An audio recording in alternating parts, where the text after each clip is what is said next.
ఈరోజు నరేంద్ర మోడీ గారిని ఆయన అపాయింట్మెంట్ ఇచ్చిన నేపథ్యంలో ఢిల్లీకి వచ్చి ఆయన కలవడం జరుగుతూ ఉంది. గతంలో నరేంద్ర మోడీ గారిని ఆంధ్ర రాష్ట్రానికి సంబంధించిన విషయాల మీద ఏవైతే రిక్వెస్ట్ చేశామో అవి మళ్ళీ ఒకసారి తనకు గుర్తు చేయడము, ఖచ్చితంగా చేయాలి అని తన మీద ఖచ్చితంగా చేయాలి అని తనను మళ్ళీ ఒకసారి రిక్వెస్ట్ చేయడము జరిగింది. దానికి సంబంధించి స్పెషల్ కేటగిరీ స్టేటస్ మీద, డెవలప్మెంట్ ఆఫ్ బ్యాక్వర్డ్ డిస్ట్రిక్ట్స్ మీద, మిగిలిన capital city section 94, industrial development incentives, railway Jones,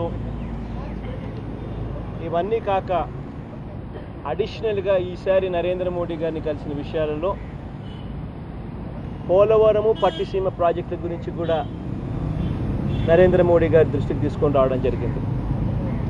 ఏ రకంగా పట్టిసీమ అన్న ప్రాజెక్టు ఏ రకంగా పోలవరం ప్రాజెక్టును కోల్డ్ స్టోరేజ్లో పరేసే పరిస్థితి తీసుకొస్తుందేమో అని మా భయాలు, మా అప్రిహెన్షన్స్ తనకు చెప్పడం జరిగింది. ఏ రకంగా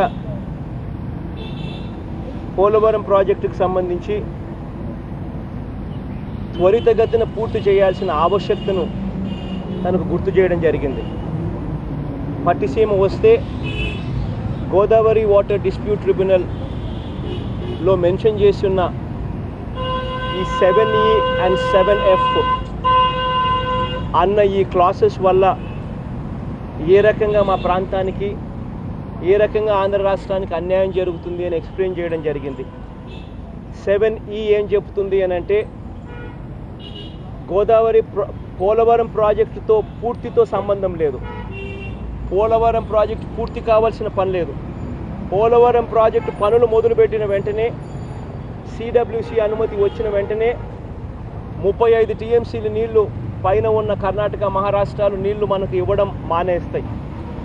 ఒకవైపున పోలవరం ప్రాజెక్టు పరిస్థితి ఇలా ఉంటే పూర్తితో సంబంధం లేకుండా పనులు మొదలుపెట్టిన వెంటనే 35 TMCలు మన రాష్ట్రానికి రావాల్సిన నీరు ఆగిపోతాయేమో అని భయం ఒకవైపున ఉంటే, మరోవైపున 7F అనే క్లాస్, గోదావరి వాటర్ డిస్ప్యూట్ ట్రిబ్యునల్లోని 7F అనే క్లాస్ ఇంకా డేంజరస్ క్లాస్.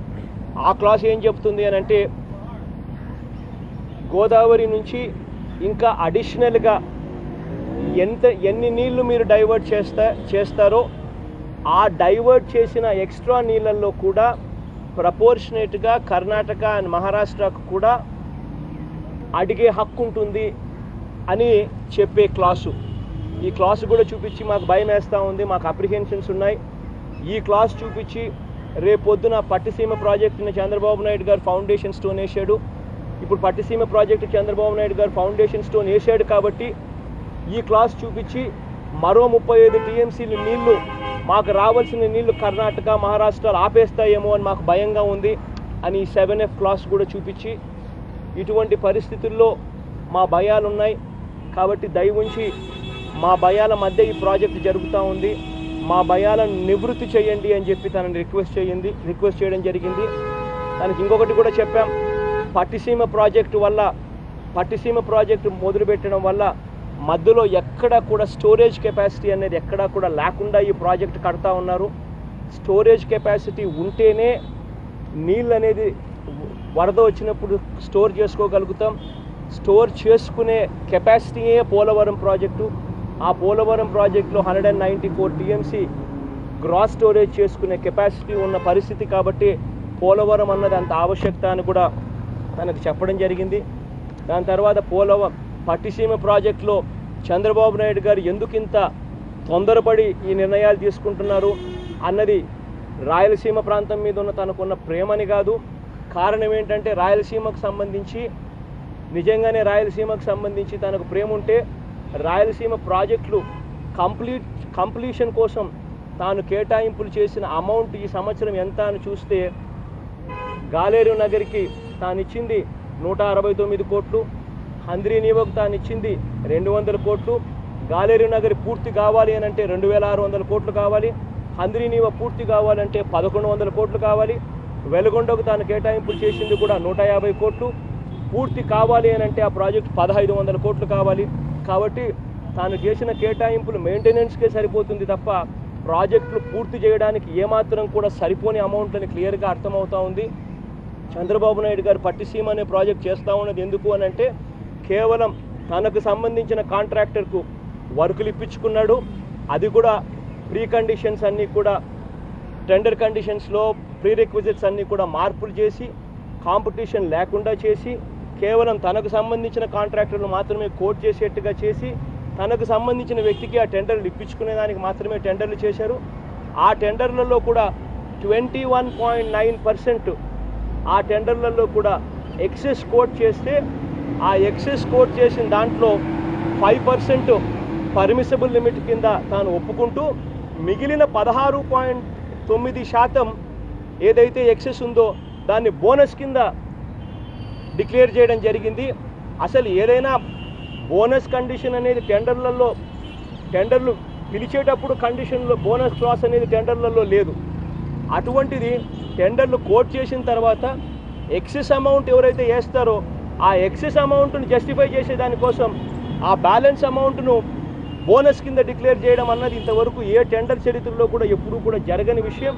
అది కూడా 1 సంవత్సరంలో టెండర్ వర్కులు పూర్తి చేయాలి అని చెప్పి టెండర్లు పిలిచి మళ్ళీ అదే సంవత్సరంలోనే వర్కులు పూర్తి చేస్తే మీకు బోనస్ ఇస్తాము అని చెప్పి టెండర్లు కోట్ చేసిన తర్వాత చెప్పడం అన్నది ఇంతవరకు దేశ చరిత్రలోనూ రాష్ట్ర చరిత్రలోనూ ఏ టెండర్ చరిత్రలోనూ బహుశా ఎప్పుడు జరగని విషయం.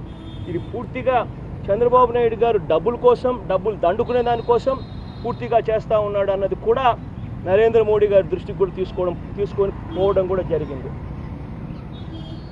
ఇది కాక నరేంద్ర మోడీ గారి దృష్టికి శాంతకుమార్ కమిటీ రిపోర్టు విషయంగా కూడా చెప్పడం జరిగింది. అది కూడా ఫుడ్ కార్పొరేషన్ ఆఫ్ ఇండియా గన బియ్యం తీసుకోవడం అన్నది ప్రొక్యూర్మెంట్ అన్నది ఫుడ్ కార్పొరేషన్ ఆఫ్ ఇండియా బియ్యం ప్రొక్యూర్మెంట్ అన్నది చేయడం మానేస్తే ఆంధ్ర రాష్ట్రం రైతులు తీవ్రంగా నష్టపోతారు. ఎంఎస్పి మినిమం సపోర్ట్ ప్రైస్ అన్నది పూర్తిగా కిందికి వెళ్ళిపోతుంది. 2010-11లో బంపర్ హార్వెస్ట్ వచ్చినప్పుడు ఫుడ్ కార్పొరేషన్ ఆఫ్ ఇండియా గతంలో ఇదే మాదిరిగా వెనకడుగు వేసినప్పుడు ఆ రోజుల్లో ఆంధ్ర రాష్ట్రం సరిగ్గా స్పందించిన పరిస్థితుల మధ్య రైతులకు కనీస మద్దతు ధర దొరక్క 300 రూపాయలు క్వింటాల్కు రైతు తక్కువ అమ్మిన పరిస్థితుల్లో ఆ రోజు రైతు క్రాప్ హాలిడే డిక్లేర్ చేసిన పరిస్థితులను కూడా నరేంద్ర మోడీ గారి దృష్టికి తీసుకొచ్చాం. దయచేసి ఈ శాంతకుమార్ కమిటీ రిపోర్ట్ను దయచేసి పరిగణలోకి తీసుకోవద్దండి, ఇది చాలా నష్టం చేస్తుందని కూడా నరేంద్ర మోడీ గారి దృష్టికి కూడా తీసుకొని పోవడం జరిగింది. ఈ 2 లెటర్లు కూడా మీడియా సోదరులు మీ అందరికీ కూడా నరేంద్ర మోడీ గారికి ఇచ్చింది.